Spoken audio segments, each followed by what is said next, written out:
Maayong adlaw. Heto na nga mga mare ang pagpapatuloy ng mga ganap kahapon sa Fiestang Bayan dito sa amin. Kakarating ko lang din nga mga mare, galing kasi akong bayan para bumili ng mga kulang naming paper plates at paper cups.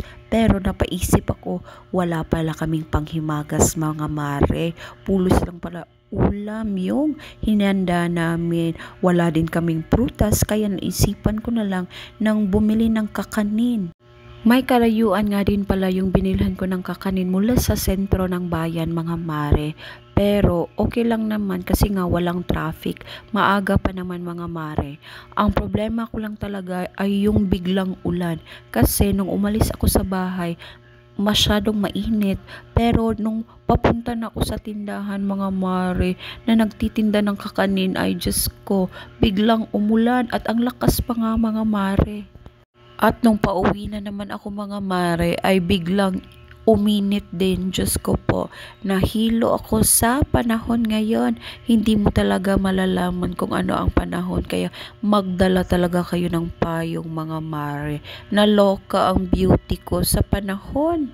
At gaya nga nung nasabi ko mga mare, para iwas talaga sa sakit ng ulo ay ikain mo na lang yan mga mare. Kaya kumain na lang ako muna.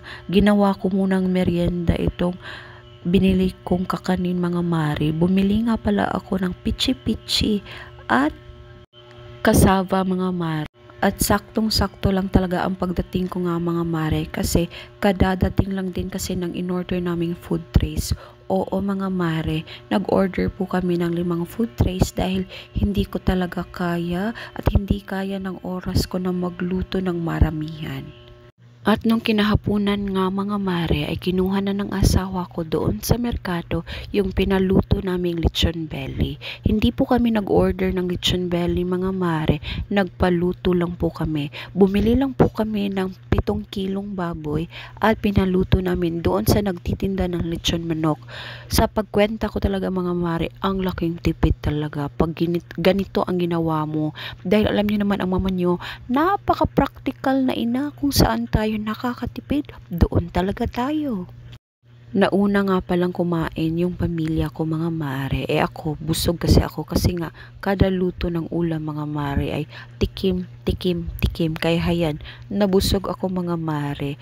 At nagsimula na nga ang pagdating ng aming mga bisita mga mare. Wala naman talaga kaming masyadong maraming bisita mga mare. Yung pamilya lang talaga ng asawa ko, yung uncle niya, pinsan niya.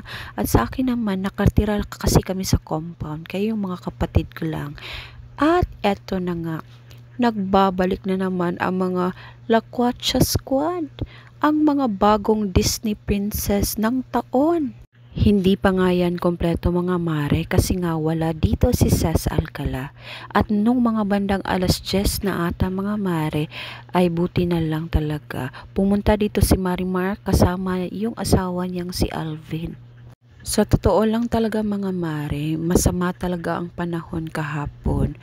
Ang lakas ng ulan at ang pagbuhos naman ng ulan mga mare ay hindi yung bigla ang buhos para isahan na lang paunti-unti pa. Kaya nga nag-aalala kami ng asawa ko kahapon kasi hindi pa nga dumadating yung bisita namin. Kahit konti lang ang bisita namin, paano pag hindi sila dumating? Kami ang kakain nito lahat, ganon. At nung bandang mga alauna ng madaling araw mga mare ay nauwi na din ang Lakwatsa Squad. Paano? Hanggang dito na lang muna. Salamat sa panonood at paalam!